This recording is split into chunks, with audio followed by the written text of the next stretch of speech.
Assalamualaikum warahmatullahi wabarakatuh. Apa kabar pemirsa Terra Media ID? Sehat ya? Semoga sehat, itu yang paling penting. Karena kalau kita tidak sehat, apa artinya hidup ini? Nah, hari ini kita berjumpa dalam sebuah program baru dari Terra Media ID. Program yang isinya itu akan ada obrolan yang kalau kita bilang itu namanya Cucurita. Jadi program kita kali ini namanya Cucurita. Nah, kemudian Cucurita itu apa? Cucurita itu adalah program yang nanti akan mengajak narasumber untuk ngobrol. Sebenarnya ngobrol sih, hanya kita pakai istilah daerah kita nih, di Kendari ada Cucurita. Karena Cucurita akrab karena cerita, itu dia. Nah, di episode kali ini, di episode awal ini saya sudah bersama dengan guru saya, ya. Ini kalau bisa dibilang guru spiritual lah. Beliau yang banyak memberikan pencerahan-pencerahan kepada saya dan juga kepada jamaah yang lain yang pasti. Dan hari ini karena spesial, ini di hari Idul Adha, kita mau banyak, ya mungkin sebisa mungkin lah nanti kita mau tanya-tanya di hari Idul Adha itu apa-apa saja sih yang ada, pahala-pahala apa saja yang bisa kita ambil, dan apa sih keutamaan dari hari yang luar biasa ini, ya. Untuk itu langsung saja kita ketemu dengan guru kita, Al-Ustadz Iqbal bin Jalal Al-Athari Hafizahullah Ta'ala. Assalamualaikum Ustadz. Assalamualaikum warahmatullahi wabarakatuh. Alhamdulillah. Ini yang paling penting itu, yang penting kita semua masih tetap diberikan nikmat kesehatan. Amin, itu harus kita syukuri. Nah, Ustadz, ini ngobrol-ngobrol tentang kurban ini kan. Kita ini menjelang hari raya kurban. Mungkin yang mau kita tahu dulu, ada syariat kurban. Yang pertama yang perlu kita pahami, Allah menjadikan syariat kurban ini bukan untuk umat Nabi Muhammad saja. Tetapi syariat kurban ini ada pada setiap nabi dan umatnya. Oh, jadi sudah ada sebelumnya memang. Sudah ada. Jadi Allah Subhanahu wa taala sebutkan di dalam Al-Qur'an walikulli nabiyyin ja'alna mansaka. Di setiap nabi ini kata Allah Subhanahu wa taala kami jadikan ibadah nusuknya, ibadah kurbannya. Dipertegas lagi untuk umat Nabi Muhammad sallallahu alaihi wasallam. Di atas contoh yang telah dituntunkan oleh nabi kita. Nah, begitu. Jadi bukan cuma kita yang berkurban. Jadi kita, dia Rasulullah dan umat-umatnya itu cuma melanjutkan gitu ya? Melanjutkan. Jadi kan masing-masing punya syariat tuh. Sama dengan puasa tuh, Om. Betul. Jadi jangan kita berpikir cuma umat Islam yang puasa. Cuma umatnya Rasulullah yang... Padahal kan umat Nabi lain juga Allah jadikan dia sebagai syariat. Makanya begitu. kan Allah sebutkan ke dalam dalil puasa, ya ayyuhalladzina amanu kutiba alaikumusiyam kama kutiba alal ladzina min qablikum. Puasa ini sebagaimana Allah wajibkan untuk orang-orang sebelum kamu. Kan betul. Terkadang betul. kita merasa berat tuh kan dengan puasa. Tapi dengan kalimat itu memberikan kita sebuah kabar gembira. Sebagaimana orang sebelum kamu puasa dan mereka berhasil, masa iya kamu nggak bisa berhasil gitu. Sebagaimana syariat kurban ini udah ada untuk orang-orang sebelum kamu, maka kamu tinggal ikutin aja. Tapi mungkin pelaksananya kemudian berbeda, ada perbedaan mungkin. Jelas. Yang jelasnya syariat Nabi ini ada, tetapi teknisnya itu berbeda-beda. Sama dengan sholat. Jadi jangan pikir cuma kita yang sholat. Umat sebelum kita pun ada ibadah sholat itu. Bagaimana menyembahnya kalau tidak sholat? Gitu ya? Tinggal model pensyariatannya seperti apa, teknis di lapangannya betul. Seperti apa. Lu jangan umat Nabi Muhammad tapi ingin sholat dengan caranya Nabi Sulaiman. Nggak ketemu nanti. Gitu kita umat Rasulullah. Kenapa kau ingin potong anakmu? Saya ikuti syariatnya Nabi Ibrahim. Nggak bisa. Begitu. Karena kamu umat Nabi Muhammad. Harus cerdas juga itu ya. Tidak boleh. Tidak boleh hantam mentang. Kayak gitu, Om. Begitu, Ustaz. Banyak di antara kaum muslimin hari ini berpikir, saya harus nikah banyak. Saya harus ikuti Nabi Sulaiman. Nggak bisa dong. Lu umatnya Nabi Sulaiman atau umatnya Nabi Muhammad? Harus ikut aturan. Gitu loh. Tetapi Allah menggambarkan dalam Quran syariat kurban ini dan syariat-syariat lainnya itu sudah ada pada nabi-nabi kita dan umatnya. Tapi di dalam syariat kita di bawah tuntunan Nabi Muhammad SAW itu lebih dipertegas lagi. Tapi ini kira-kira kalau Rasulullah itu melihatnya dari mana, Ustaz? Bahwa ini kurban, kemudian melalui Rasulullah ya kurban untuk saya dan umatku kita lakukan seperti ini. Ketika Allah Subhanahu wa taala menurunkan misalkan surat Al-Kautsar itu. Yang biasa dibaca gitu kan. Inna atainakal kautsar fasholli li rabbika wanhar. Kata Allah Subhanahu wa taala, ya Muhammad, salatlah untuk Rabbmu. Wanhar. Wanhar itu menyembelih. Kenapa digunakan kata-kata nahar? Karena itu model sembelihan untuk onta. Ditusuk di bagian leher. dalam keadaan berdiri. Iya. Maka kata Allah, sebagaimana salatmu hanya untuk Allah Subhanahu wa taala, ikhlas dan tulus hanya untuk Allah, maka jadikan juga sembelihanmu ikhlas dan tulus hanya untuk Allah Subhanahu wa taala. Itu dasar pensyariatan. Iya. Sehingga dia, kata para ulama, menunjukkan kewajiban. Kurban ini wajib.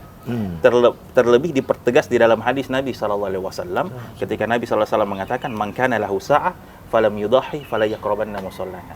Siapa yang mampu hendak berkurban, maka jangan dia dekati tempat sholat kami. Menunjukkan kurban ini sesuatu yang istimewa. Nah, ini yang agak repot kalau misalnya tidak dilakukan. Benar. Kita sepelekan. Betul. Siapa yang mampu kemudian tidak berkurban, jangan mendekati dekat tempat sholat kami. Sehingga hadis ini dijadikan sebagian para ulama menunjukkan ibadah kurban ini ibadah yang wajib. Nah, orang bilang kurban ini sama di haji. Kalau mampu kurban. Ya, betul. Kalau tidak mampu ya jangan. Cocok. Makanya Nabi menggandengkan kemampuan dengan kurban. Sama ketika Allah menggandengkan kemampuan dengan haji. Tapi kan ketika musim haji, orang-orang pura-pura tidak mampu. Itu. Sama dengan kurban. Kalau haji kan mungkin saja. Haji itu kan tidak ada yang patungan istilah kita. Betul. Kalau kurban kan ternyata bisa patungan. Ternyata bisa. Banyak pilihan lah di dalam kurban. Mau pilih unta, mau pilih sapi, mau pilih kambing atau patungan, urungan. Ya. Gitu kan? Dan ini semua ini adalah derajat-derajat di dalam kurban. Dan hewan terkecilnya adalah kambing. Kambing, nggak boleh pakai ayam. Tidak boleh, itu dia. Apalagi kurban perasaan, gitu kan? Itu beda itu. Iya. Jadi yang paling afdol, yang paling besar dan paling mahal harganya. Betul. Unta apalagi sendiri. Ya. Jadi derajat kurban itu yang pertama mandiri. Ya. Kalau bisa mandiri, ayo kita mandiri. Ya. Karena semakin banyak darah yang dialirkan, maka dia semakin afdol. Oh, Masya Allah, begitu. Semakin afdol. Jadi jangan bilang, saya tidak terlalu suka kambing, Ustaz. Bukan masalah kau suka. Iya. Tetapi masalah bagaimana engkau mengikuti perintah Nabi Sallallahu Alaihi Wasallam. Kan begitu. Kalau antum mandiri dengan, Anda mampu mandiri dengan unta, maka silahkan dengan unta jauh lebih afdal. Kalau Anda tidak bisa, mandiri dengan sapi. Ya. Anda tidak bisa mandiri dengan kambing. Baru kemudian masuk urungan unta atau urungan sapi. Iya, kalau kambing kayaknya tidak ada urungan kambing. Nggak ada urungan. Kalau dua, maka nggak sah jadi kurbannya. Kalau dua orang, kongsi, patungan, kita beli dong, Ustaz, kita beli satu kambing, satu ekor walaupun agak mahal, nggak bisa. Nah, saat sebelum ke sininya, ini kan banyak ternyata. Ada yang tidak boleh bercukur, tidak boleh potong kuku, terus kemudian ada juga termasuk dengan patungan. Itu begini, bukan patungan misalnya uangnya kurang, tapi nanti sebentar, Ustaz. Yang syariat tentang kurban ini memang awalnya dari Nabi Ibrahim itu ya? Iya, dari Nabi Ibrahim. Yang jelasnya semua Nabi punya syariat kurban. Hanya yang paling menonjol di dalam kisah para nabi itu yang Nabiullah Ibrahim alaihissalam. Ketika beliau diperintahkan di dalam mimpinya untuk menyembelih Ismail. Nah, sehingga itu menguji kecintaan Ibrahim dan kepatuhan Nabi Ibrahim kepada Allah Subhanahu wa taala. Ternyata mendapatkan anak yang luar biasa juga. Kata Nabi Ismail, if'al ma tu'mar. Ya ayah, lakukan aja kalau memang itu perintah dari Allah Subhanahu wa taala. Satajudini insyaallahu minas sabirin. Engkau akan dapatkan aku jadi anak-anak yang sabar. Kalau sekarang anak-anak ambil dari tuan sana. Sebentar lupa sama anu ini. Betul. Subhanallah. Nah, makanya kenapa anak-anak ini, generasi ini perlu dididik dengan cucurita juga. Nah, itu dia. Dididik dengan kisah-kisah. Itu yang perlu dicatat itu. Perlu dididik dengan cucurita ya harus ya. Karena memang salah satu metode di dalam agama kita adalah berkisah. Berkisah, dan tidak ada kisah yang lebih indah untuk kita sampaikan kepada generasi kita melebihi kisah orang-orang yang Allah Subhanahu wa taala jamin surga. Kan begitu? Kenapa sih kita mesti cucurita kepada anak cucu kita? Karena kita harapkan teladan-teladan yang baik di dalam kisah-kisah ini mampu kita tularkan kepada mereka. Iya kan? Dan orang-orang yang menapaki surga kan sudah dijelaskan oleh Allah Subhanahu wa taala ciri dan karakternya.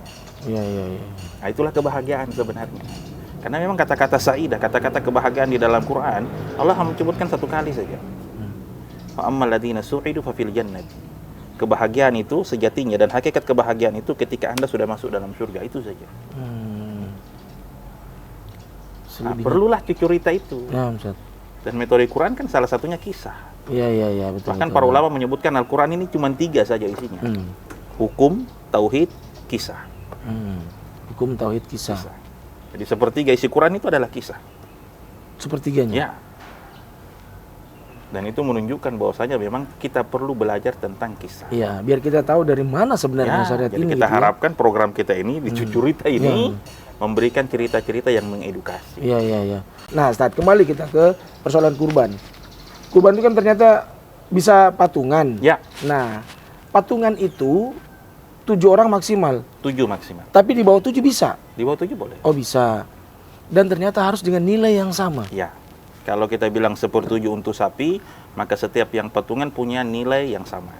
Iya. Karena kalau tidak, maka dia tidak terhitung sebagai orang yang berkurban. Nah sekarang sebutlah gini, Ustaz. Kita bertujuh nih. Kita 7 nih. Sebutlah kurban sapi harganya 14. Sebenarnya 14 juta. Supaya enak bagi-baginya kan. 2 juta kan berarti? Ya. 2 juta. Nah, kemudian Anda cuma punya 1 juta. Ya. Terus Antum punya 3 juta. Punya 3 juta. Saya tambahkan. Itu bagaimana? Memang tambahnya kita tuh. Jadi caranya saya yang punya kelebihan, saya harus berikan ke Antum 1 juta. Sehingga Antum menyetornya juga 2 juta. Begitu caranya. Bukan kemudian bayar nanti saya tambahin. Nggak bisa. Oh, itu alasannya kenapa, Ustaz? Karena diharapkan dari 1/7 ini punya bagian yang sama. Masya Allah. Begitu loh. Jadi nggak bisa, kamu berapa uangmu? 500.000 saja. Masuk nih. Iya. Gitu kan? Walaupun kita udah beli nih 14 juta, kita ingin melihat teman kita ke kurban, berapa uangmu? 200.000. Masuk nih. Ternyata nanti dikasih cuma kukunya. Kan? Tapi kira-kira nanti pahalanya dapat sama atau yang kalau masuk semua nilai dengan nilai yang sama, maka pembagiannya harus sama dong. Kan begitu. Masya Allah. Nah, sekarang yang 200.000 masuk, Antum mau kasih apa? Betul. Iya kan? Masa hidungnya sapi doang? Iya dong. Makanya kenapa dipersyaratkan harus sama? Harus sama. Kalau binatangnya tetap sah menjadi binatang kurban. Hanya yang nilainya kecil, nyetor ini, maka dia tidak terhitung sebagai orang yang berkurban. Jadi kalau kita ingin teman kita juga dapat pahala kurbannya, maka dia harus menyetorkan dengan nilai yang sama. Uangnya tidak cukup, maka kita bantu dia. Kita berikan uang kita yang berlebih ke dia. Iya. Nah, sini Mi, ini uangku 1 juta, kau ambil Mi, silahkan. Agak beda juga cara menilai tadi. Hanya nanti tidak bisa di belakang. Nanti bulan depan kau ganti. Ya, itu. Enak gitu. Oh iya. Kalau mau kasih dong. Oh iya. Nah, begitu caranya. Supaya teman-teman kita ini kita ikutkan di dalam ibadah yang mulia ini. Makanya para ulama mengatakan walaupun pernah ditanya pada mereka, apakah lebih baik berkurban ataukah kita misalkan bersedekah senilai 14 juta? Nah, ya para ulama jelaskan kalau ibadah kurban ya jelas lebih utama dong ibadah kurban. Kenapa? Karena ibadah yang ketika waktunya datang dan kita lakukan jelas lebih utama. Sama ketika selalu kita ditanya di majelis, Ustaz, mana yang lebih afdol? Kita baca Quran atau kita dzikir pagi petang? Nah, ya kita lihat saja waktunya. Yeah. Kalau lagi waktu dzikir pagi, ya jelas lebih afdol dzikir pagi daripada baca Quran. Iya. Kan? Karena dia ibadah yang terikat dengan waktu. Gitu loh. Tapi begitu caranya. Tidak asal-asal gitu ya. Jadi kalaupun misalnya menyembelih di luar Idul Adha, itu juga jadinya sedekah ya. Dia jadi sembelihan juga, tapi bukan ibadah kurban. Bahkan ketika dia menyembelih binatang kurbannya sebelum sholat, maka juga tidak disebut sebagai kurban. Walaupun niatnya bagus. Kenapa kau potong duluan? Saya ingin setelah teman-teman pulang sholat ini langsung makan. Tidak perlu kerja Ada lagi. waktunya juga? Ada juga. Dan itu pernah dilakukan oleh sahabat. Niat baik itu. Ternyata niat baik ini ketika tidak selaras dengan tuntunan Nabi SAW, maka kita tidak dapatkan kebaikan itu. Ya kan? Ini sahabat loh yang lakukan betul. dengan alasan yang baik, Masya Allah. Ketika orang yang kenal Rasulullah sholat, ya. gitu kan? Pulang sholat, orang lapar.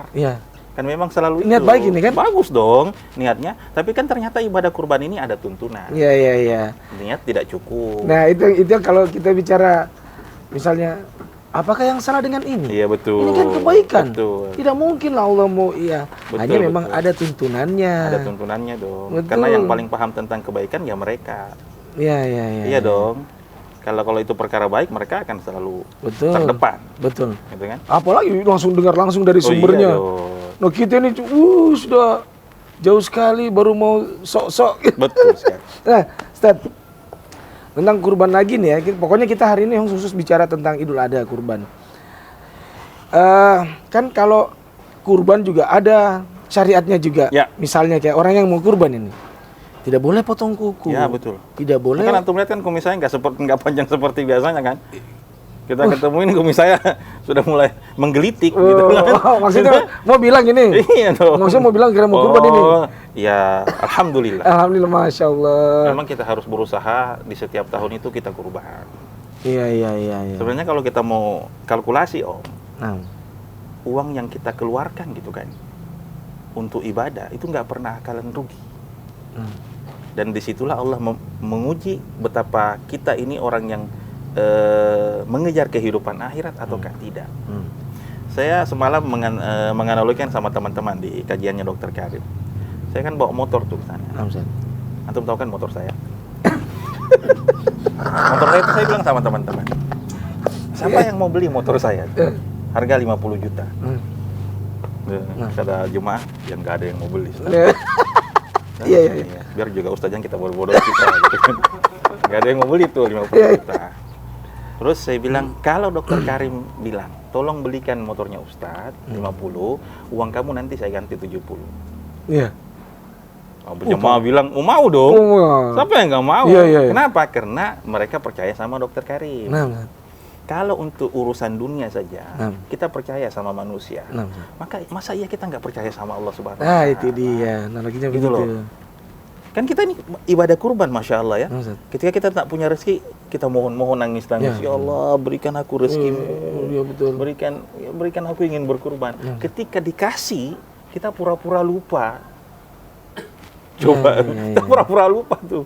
Disuruh kurban kan cuma 2 juta. Kalau mau dihitung dikalkulasi sebulan ya nggak sampai 200.000. Betul. Lebih mahal paket internet antum kan? Betul. Kecuali yang nebeng pakai wifi tetangga. Itu. Saya enggak Jisat. Enggak ya. Sampai 200 ya. Enggak sampai 200. Tapi itu. kan 200 ini nilai yang sangat murah, berarti. Apa tuh? Ini ternyata yang kita abaikan selama ini. Ya. Memang kalau serta-merta pada saatnya kita mau keluarkan uang, dan ternyata bertabrakan dengan kebutuhan kita, pasti akan terasa berat. Tapi kalau misalnya kita kumpul dari bulan ke bulan, ini yang ternyata diabaikan. Betul. Dan kita harus merubah persepsi kita, kebutuhan itu apa sih yang sebenarnya. Kan begitu. Betul.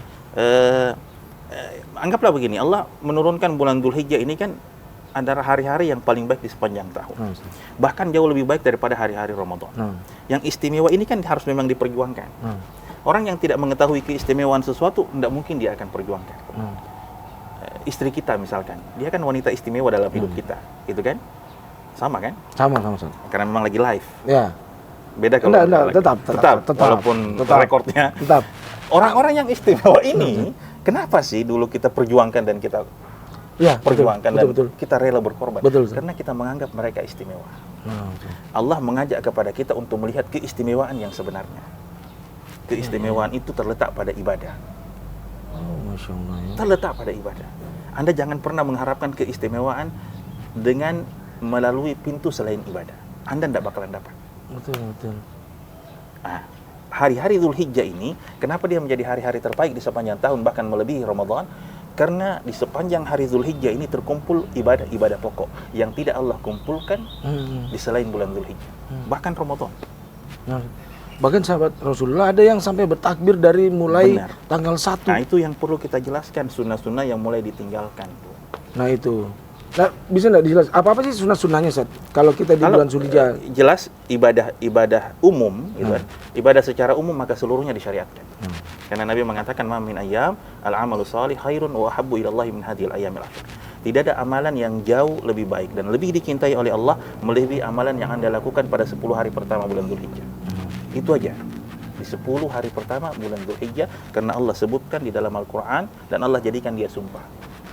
Maka seluruh amalan kebaikan dan amalan saleh yang bisa Anda lakukan, maka lakukan.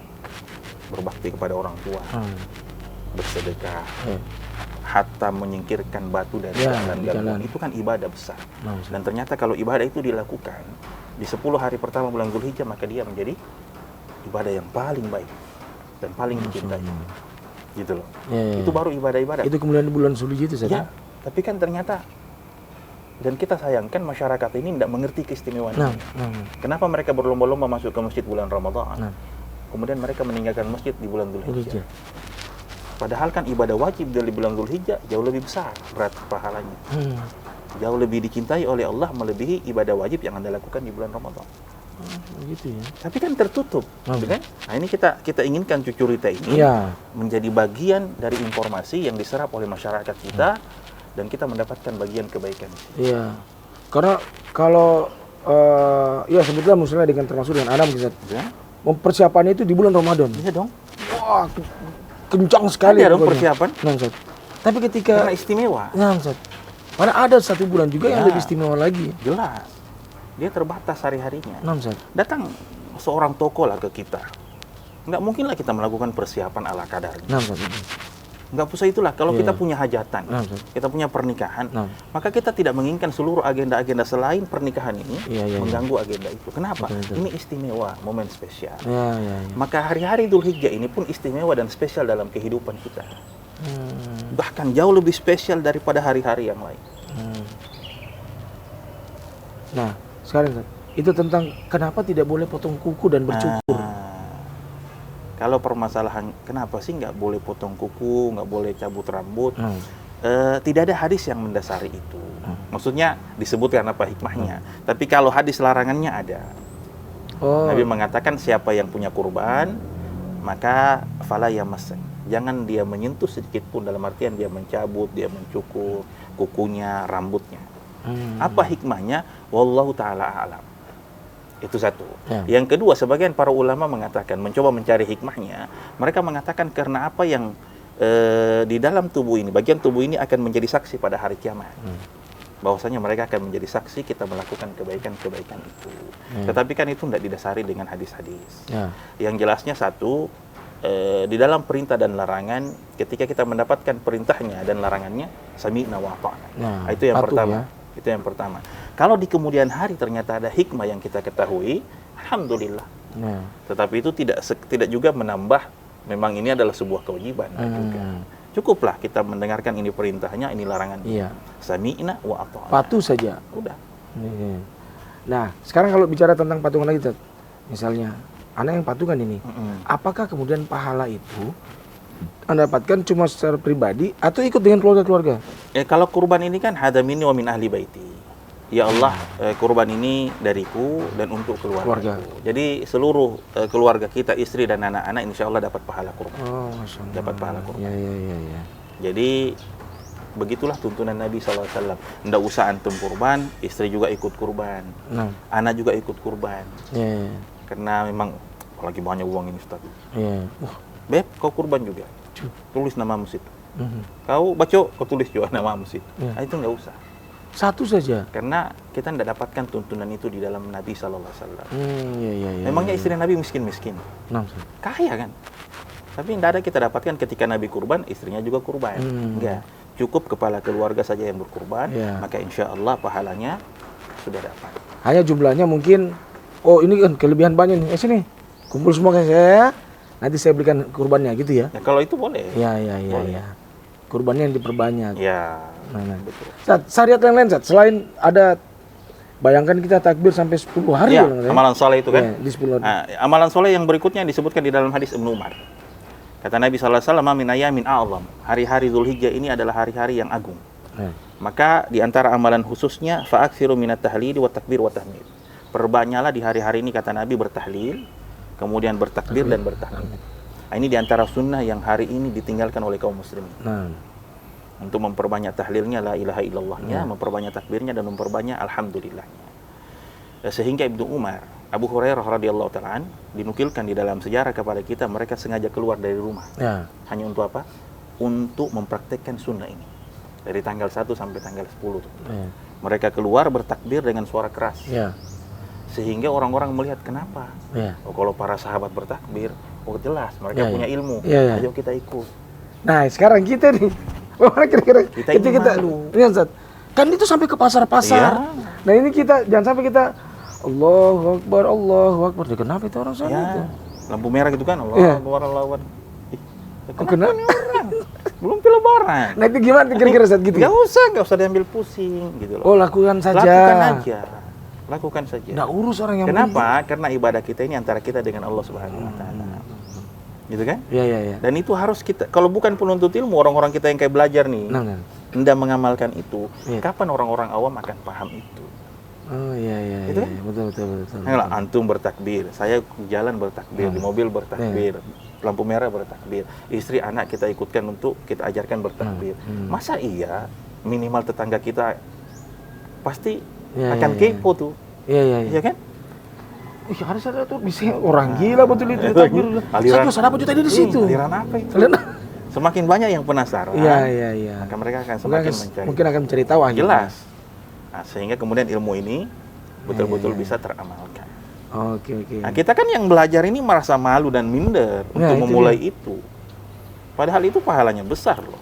Kenapa harus malu, Ustaz? Iya dong. Bahkan itu jauh lebih besar daripada tasbih yang antum ucapkan di bulan Ramadan. Kalimat tasbih yang Anda ucapkan di bulan Ramadan, kalimat takbir di bulan Ramadan, maka takbir yang Anda ucapkan di 10 hari pertama bulan Dzulhijjah jelas jauh lebih besar pahalanya. Masa iya kita tidak berusaha untuk itu? Iya. Ya minimal sebentar lah kita. Iya dong, teman-teman dari media kalau di kantor takbiran. Iya dong. Pokoknya setiap saat itu memperbanyak di warung kita, sehingga hanya jangan lagi makan lu takbiran. Belepotan dong. Iya dong. Betul. Jangan terlalu kelihatan takwa sekali biar apalagi kemudian mau masuk kamar mandi apalagi nih. Dong. Jangan terlalu. Kenapa? Saya bisa dengar kemarin ada cucu Rita itu berbanyak takbir, enggak juga di kamar mandi, Bos. Ada juga tempatnya. Iya, ada tempat. Ini kan syiar gitu, Ustaz ya. Bukan pujian juga. Iya. Jangan terlalu semangat. Semangatnya overdosis jadinya. Iya. Ada tuntunannya lah pokoknya. Ada tuntunannya. Nah, selain itu apa lagi syaratnya kira-kira, Ustaz? Selebihnya puasa. Puasa. Nabi SAW berpuasa dari tanggal 1 sampai tanggal 9. Masya Allah. Makanya pas antum bilang Ustaz ada, kita perlu cucuritain, waduh. Oh itu betul, berarti. Jadi diusahakan cucurita yang seperti ini kita lakukan di berarti tadi awal yang gitu kan. Iya. Gitu loh. Oke. Iya. Jadi kayak berarti kalau karena kan tidak, tadi sudah minum berapa kali? Ya minimalnya itulah. Kalau kita mampu, makanya pintu-pintu ibadah kayak ini kan tidak semua orang bisa, Om. Jadi jangan antum, kenapa kau tidak puasa? Gitu kan? Kenapa kau malas sekali taruh? Ya itu dia. Gitu loh. Kenapa kau malas sekali baca Quran? Karena potensi ibadah orang ini beda-beda, Om. Ada yang Allah berikan kekuatan, dia mampu sholat malam. Dia mampu, dia berdiri, dia jumlah rakaatnya luar biasa. Ada yang Allah berikan kemampuan pada tilawah. Ada yang Allah beri kemampuan untuk puasa sunnah. Ini kan beda-beda. Sehingga pintu-pintu kebaikan ini kita lihat potensi kita mana. Jangan kemudian potensi kita ini kita jadikan standar untuk mengukur orang lain. Iya. Tapi jangan tiba-tiba malas bikin apa-apa. Oh iya. Kenapa biar sholat tidak? Itu juga. Biar sholat tidak mampu kayaknya. itu kelewatan. Kelewatan dia. Masa biar sholat kutu itu. Masa iya sih? Tidak mampu. Biar sholat tidak mampu. Betul. Iya. Astagfirullah. Nah, Ustaz, ini kita ke kurban lagi ya. Kan kurban itu sekarang kita berhubungan sama hewan ini. Ya. Hewan. Maksudnya berhubungan dengan hewan. Bukan, maksudnya berbicaranya hewan. Iya. Berbicaranya hewan. Nah, sekarang kan juga ternyata agama juga mensyariatkan bahwa hewan-hewan yang boleh disembelih itu yang ini. Betul. Tidak asal sembelih, bro, gitu. Ada tuntunan. Nah, sekarang hewan-hewan itu gitu ya. Kategorinya seperti apa sih yang boleh dijadikan hewan kurban? Allah Subhanahu wa taala sebutkan min bahimatil an'am, dari binatang-binatang ternak. Ya. Dipertegas di dalam hadis Nabi sallallahu alaihi wasallam, dan para ulama menjelaskan binatang ternak yang diinginkan adalah unta, kemudian sapi, domba, kambing. Ternak ini ya, ternaknya. Ya. Disebutkan secara khusus gitu kan. Menunjukkan bahwasanya inilah yang sah untuk dijadikan kurban. Hewan kurban.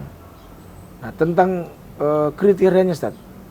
Ya, kalau kriterianya sebagaimana yang disebutkan di dalam hadis Nabi SAW, bahwasanya kalau kambing maka dia usia 1 tahun ke atas. Ya. Sapi kemudian di usia 2 tahun dan kemudian 5 tahun ke atas. Dan itu semua ada aturannya.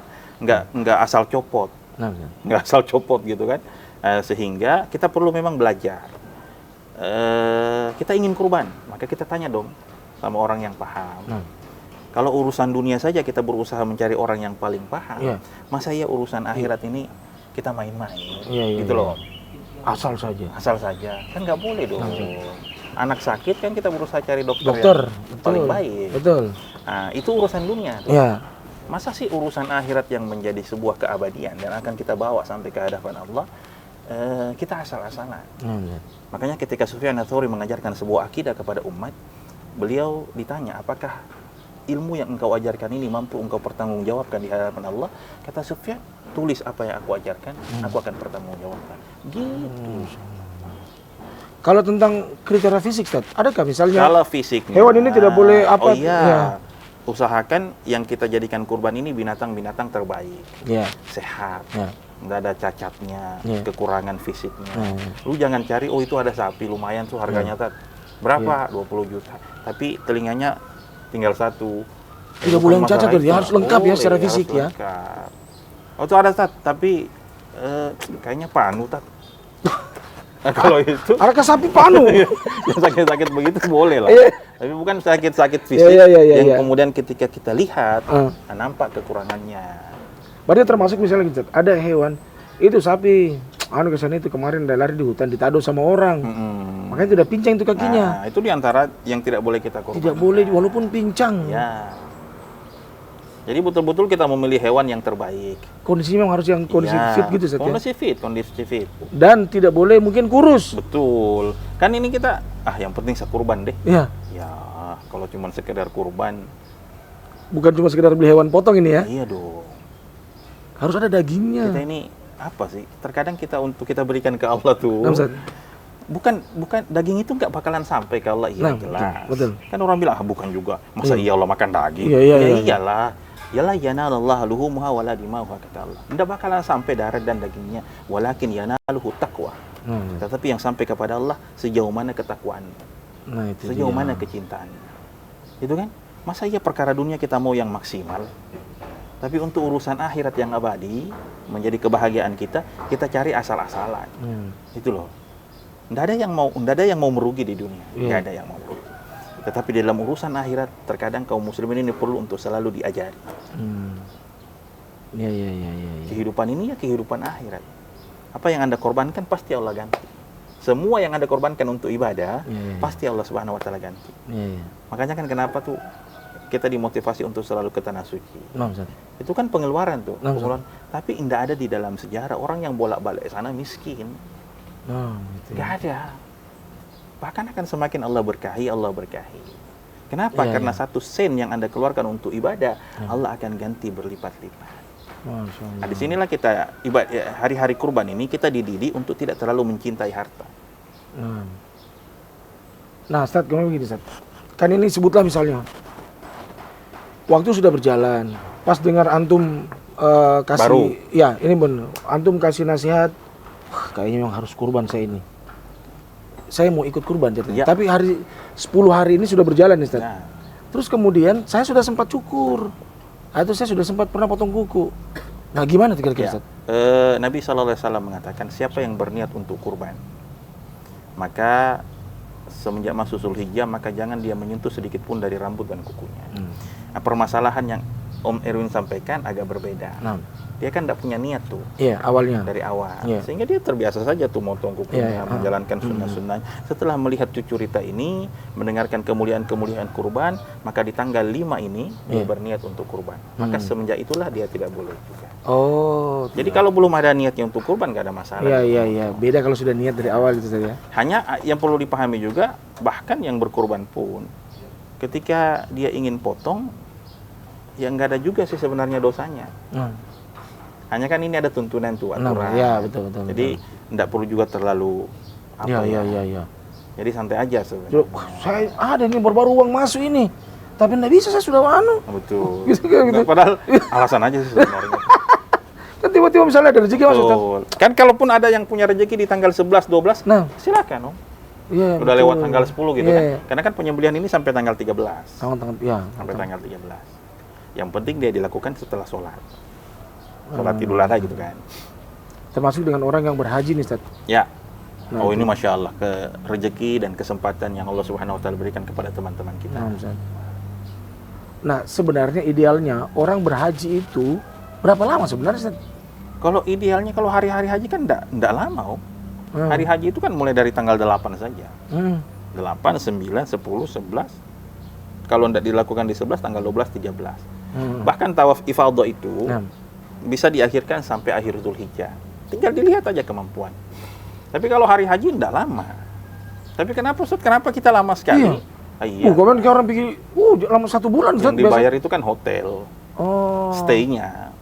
makannya. Tapi kalau ibadahnya sendiri cuma 4 hari lah, sepekan lah selesai. Haji kan ada 3 jenis. Oh ya. Haji itu 3 jenis. Ada haji tamattu, ada haji qiran, ada haji ifrad. Nah, semua ini punya fikih tersendiri.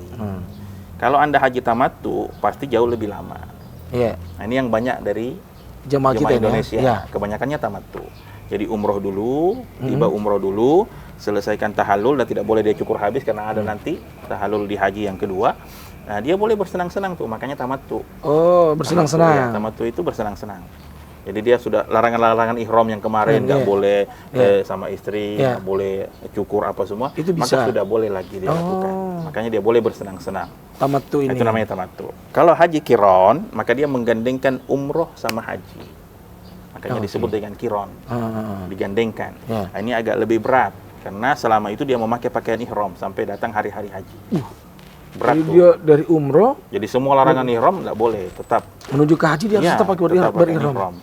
Nggak boleh lagi dia buka. Ada yang ketiga, ada disebut dengan haji ifrad, haji saja, haji toh. Kalau haji toh ya cukup dia ibadah haji aja. Tapi kalau misalnya setelah haji dia mau umroh, boleh. Oh boleh. Cari kemikot lagi. Iya. Jadi ibadah haji ini lihat apa yang cocok buat Anda. Oh itu makanya kenapa haji lama? Ya. Baru mahal ya? Iya dong, kan orang kalau ke sana nggak pengen cepet-cepet pulang. Betul. Orang semua itu berlomba-lomba ingin ke sana. Ya. Makanya pas ke sana masa datang ibadah terus langsung pulang. Makanya yang paling padatnya itu kan di tanggal 10 itu. Kenapa? Karena disitulah berkumpul di mana disitulah hari yang jauh melebihi ramainya hari-hari yang lain. Nggak ada tempat di negara yang lain yang paling ramai kecuali hari itu. 10 Zulhijjah itu. 10 Zulhijjah itu. Aktivitasnya adalah? Aktivitasnya itu tawaf ke Baitullah. Di situ paling ramainya. Satu dunia ada di situ. Satu dunia ada di situ. Betul sekali. Masya Allah. Semoga kita juga dimudahkan. Amin. Bisa dimudahkan mau dengan cara apapun. Ya. Karena itu pokoknya percayanya adalah ini rahasia Allah. Allah Subhanahu wa taala menyebutkan dalam Quran terkait haji itu, wa adzin fin nasi bil haji yatuka rijalan wa ala kulli dhamir yatina min kulli fajjin amik. Wahai Muhammad, umumkanlah tentang haji ini. Panggillah, serulah manusia untuk berhaji. Maka mereka akan mendatangimu, ada yang berjalan kaki, ada yang naik unta kurus, ada yang naik unta gemuk. Jadi sebenarnya haji ini gratis, Om. Jadi Om mau jalan kaki itu, boleh dong. Mau naik sepeda, coba. Ayo motoran ke sana. Tapi aman dong. Bagaimana masuk ke sananya? Nah, ya itu kan urusan. Itu sekarang urusan negara itu ya. Betul, ada yang jelasnya ke sana itu ibadah haji itu gratis. Yang kita bayar itu tiket pesawat, Om. Betul. Tetapi uniknya ketika Allah serukan tentang haji ini, di ayat setelahnya Allah mengatakan liyashhadu manafi'a lahum. Supaya mereka mampu melihat dan menyaksikan berbagai macam kemanfaatan yang kembali kepada mereka. Allahu Akbar. Ternyata orang yang ke sana manfaatnya akan kembali sama dia. Pasti. Berapapun uang yang Anda keluarkan, pasti balik sama dia. Kenapa? Kalau dia betul-betul mengerti hakikat kehidupan. Anggaplah satu, Om. Kita sholat di sini nih. Berapa pahalanya? Iya. Itu kan? Kita sholat satu di Masjidil Haram. Pahalanya 100.000. Kita butuh berapa sholat untuk menyamakan satu sholat? Satu kali sholat di sana. Tinggal dikalkulasi tuh. Dikalkulasi. 100.000 di sana, maka kita butuh 100.000 sholat. Di sini. Belum lagi dikali 27-nya karena berjamaah. Iya. Ternyata hitung-hitungannya kalau kita pengeluaran sebulan 2 juta. Tapi kalau jomblo berapa sih pengeluarannya? Jomblo cuma ini kameramen, Sat. Kalau dia hitung pengeluarannya 1 juta, maka dia butuh berapa, dia kali berapa untuk menyamakan satu sholat yang bisa dia lakukan di Masjidil Haram. Maka semua harta yang dia keluarkan tidak akan pernah sebanding. Bahkan mungkin dia sudah tutup usia, dia belum menyamai satu ibadah di sana. Bayangkan itu keutamaannya yang luar biasa. Kemanfaatan yang luar biasa yang Allah sebutkan, ini betul-betul bisa kita saksikan. Kalau kau sebagai hamba mampu mengeluarkan hartamu untuk ibadah kepadanya, apalagi dia yang pemilik harta itu, Ustaz. Betul. Masya Allah. Semua rupiah-rupiah yang kita keluarkan, sen-sen yang kita keluarkan untuk ibadah, tidak perlu Anda khawatir. Disitulah bagaimana keyakinan kita diuji. kepada dia zat pemberi rezeki. Nah, Ustaz. Tapi harus diperbaiki juga mindsetnya nih. Ya dong. Jangan kemudian anu nih. Sudah diganti sama Allah, benda begitu ada kayaknya. hitungannya juga. Jadi di dalam mengeluarkan harta ini kata Allah, lam yusrifu wa lam yakturu. Tetap harus ikhlas. Enggak berlebih-lebihan, enggak kikir-kikir amat. Ya. Ada perhitungan dong. Nah, Ustaz. Karena istri kita enggak kayak Abu Bakar. Iya dong. Abu Bakar ya apa dia punya, sudah. Ya, Besok. Karena ketawakalan istri kita enggak seperti ketawakalan istrinya Abu Bakar. Nah, Ustaz. Oh, istri kita kurang uang muda aja lu ngamuk, Bos. Siapa ngambil sini tarian ini? Sayang kenapa kurang ini bulan ini kenapa kurang itu? Kan ditahu dia tuh. Pembukuannya paling bagus tuh. Kenapa bulan kemarin 3 juta tiba-tiba bulan ini cuma 2,9? Oh, pikirannya bakalan kemana-mana. Gitu dia. Kan? Aduh. Harus diperhitungkan. Harus diperhitungkan. Tetapi perlu diajarkan. Ya, mengeluarkan uang di jalan Allah ini nggak pernah ada ruginya. Tidak ada ruginya. Bahkan akan diganti berlipat-lipat ganda. Pasti Allah ganti. Kalau orang-orang yang terpercaya di dunia ini kita mampu berikan kepercayaan. Tapi itu ya tergantung niatnya, Ustaz ya. Harus ikhlas ya. Ya apapun itu, ibadah itu harus ikhlas. Nggak bakalan ada gunanya. Jadi jangan jual, jangan bisa kurban, saya tidak bisa ikhlas. Nggak bisa juga dong. Iya. Saya pernah ketemu teman kayak begitu. Ada begitu? Iya, saya ajak sholat tuh, ketemu di pelabuhan. Dia bilang, Ustaz, jangan bisa sholat deh kalau saya masih syirik. Jawaban itu seolah menampar saya. Bangga sekali. Iya gitu loh. Masa iya sih? Jawaban ada orang yang berpikir demikian ternyata ya. Jangan bisa kurban, saya nggak bisa ikhlas kalau yang begituan. Repot soalnya. Iya. Tapi itu yang paling penting, Ustaz. Kita yang sangat terlupa sekali kita tentang sebaiknya itu kita persiapkan dari jauh hari. Betul. Disimpan. Kan, itu yang luput dari. Yang ibadah ini kan perlu dilatih. Betul. Harus cerdas juga kita mengakalinya gitu, Ustaz ya. Ini kalau kita langsung bayar 3 juta, repot ini. Ya. Kumpul dari sekarang. Karena biasanya manusia ini menganggap ini tidak terlalu manfaat buat saya. Beda kalau handphone keluaran terbaru. Iya, betul. Kenapa dia saya betul. Orang beli handphone sampai dong, puluhan juta, puluhan juta dong. Nah, yang kita mau tanya sekarang, Anda yang beli handphone yang gambarnya Apple itu sampai puluhan juta. Anda yang muslim, apakah Anda kurban hari ini? Iya. Nah, itu pertanyaannya. Betul. Itu yang kita mau tanya. Jangan sampai handphonenya mahal. Ini kurbanku, mana kurbanmu? Itu deh. Ini kurbanku, mana kurbanmu? Ini kurbanmu. Insya Allah tahun depan kita kurban juga. Amin. Masya Allah. Nasihat terakhir, Ustaz, buat pemirsa Cucurita, Ustaz. Baik. Di closing statement kita ini, kita hanya ingin saling mengingatkan karena saling mengingatkan itu indah. Masya Allah. Betapa Allah Subhanahu wa taala mensyariatkan kita berbagai macam ibadah kepada kita bukan untuk menyusahkan kita. Tetapi untuk semakin memuliakan kita dan meninggikan derajat kita di sisi Allah Subhanahu wa taala. Anda tidak akan pernah sampai pada sebuah derajat kemuliaan yang sebenarnya, ketinggian derajat yang sebenarnya sampai betul-betul Anda memahami bahwasanya ketinggian itu, martabat yang tinggi itu hanya didapatkan pada ibadah. Hanya didapatkan pada ibadah, dan semua dari kita menginginkan itu siapapun dia hari ini. Setinggi apapun strata sosialnya hari ini, maka dia perlu memahami bahwasanya ketinggian itu hanya didapatkan lewat pintu-pintu ibadah. Wa'bud rabbaka hatta ya'tiyakal yaqin, beribadahlah engkau kepada Rabbmu sampai datang kematian kepadamu. Allah ingin mengajarkan kepada kita kemuliaan, ketinggian dan martabat yang tinggi hanya didapatkan lewat pintu ibadah. Maka kehidupan yang tidak diisi dengan ibadah dan ketaatan kepada Allah, maka sebenarnya kehidupan itu adalah kematian. Jasad yang tidak dididik untuk taat dan ibadah kepada Allah, maka jasad itu adalah kuburan sebelum kuburan yang sebenarnya. Ada Allah Ta'ala alam. Masya Allah. Baik, kalau fikir Ustaz, jazakallah Ustaz. Ilmunya luar biasa sekali, Masya Allah, mantap. Minimal hari ini dari episode Cucurita kali ini kita bisa dapat dapat banyak sekali pencerahan, dan ya itu tadi yang kalau bagi anak pribadi Ustaz, itu yang anak sempat tidak pernah pikirkan, ternyata kemudahan itu bisa kalau dari jauh-jauh hari dipersiapkan. Itu Ustaz. Jangan cuma berharap, kalau keluar sekarang ya memang repot. Benar. Makanya kita juga dalam memburu pahala juga harus cerdas, harus pintar bagaimana mengakalinya supaya pahala-pahala yang kemudian ketika tiba waktunya itu bisa kita dapatkan. Betul, kita tidak luput. Nah, Ustaz. Syukur Ustaz, barakallahu fikum Ustaz. Waktunya luar biasa. Mudah-mudahan nanti di kesempatan lain lah, kalau ada lagi nanti. Kita punya tema Cucurita yang. Nah, Ustaz. Asik Cucurita sih, luar biasa sama antum ini. Oke.